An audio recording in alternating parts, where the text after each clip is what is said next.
சட்டமன்ற தொகுதி காலியானதாக அறிவிப்பது குறித்து எந்த ஒரு கடிதமும் வரவில்லை என்றும் நாடாளுமன்ற தேர்தல் பணிகளில் 3.32 லட்சம் பணியாளர்கள் ஈடுபட உள்ளனர் என்றும் சத்யபிரதா சாஹூ தகவல் தெரிவித்திருக்கிறார். விவரங்களோடு இணைகிறார் நமது செய்தியாளர் பாஸ்கரன். வணக்கம் பாஸ்கரன்.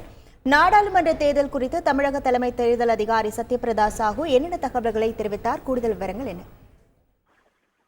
தமிழகத்துல மக்களவை தேர்தலுக்காக 68,000 வாக்குச்சாவடி மையங்கள் அமைக்கப்பட உள்ளதாகவும் இதில் தேர்தல் பணியாளர்கள் 3,32,000 பேர் பணியாற்ற உள்ளதாகவும் தலைமை தேர்தல் அதிகாரி சத்யபிரதா சாஹூ தெரிவித்திருக்கிறார்.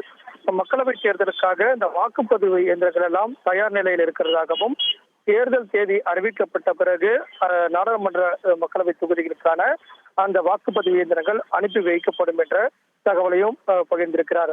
68,000 வாக்குச்சாவடிகள்ல பதட்டம் நிறைந்த வாக்குச்சாவடிகள் என்பது குறித்து பின்னர் அறிவிக்கப்படும். இந்த தமிழகத்துல மக்களவை தேர்தலுக்காக 68,000 வாக்குச்சாவடி மையங்கள் அமைக்கப்பட்டு அதில் 3,32,000 பணியாளர்கள் ஈடுபட உள்ளதாகவும் விடவங்கோடு சட்டமன்ற தொகுதி காலியானதாக அறிவிக்கப்பட்டிருக்கிறது. இது குறித்து தேர்தல் ஆணையத்துக்கு தெரியப்படுத்தப்பட்டிருக்கிறது. ஆனால் திருக்கோவிலூர் தொகுதி காலியானதாக அறிவிக்கப்பது தொடர்பாக சட்டப்பேரவை செயலகத்திலிருந்து தற்போது வரை எந்தவிதமான கடிதமும் வரவில்லை என்பதையும் சத்யபிரதா சாஹூ தெரிவித்துள்ளார். உங்கள் முழு விவரங்களுக்கு நன்றி பாஸ்கர்.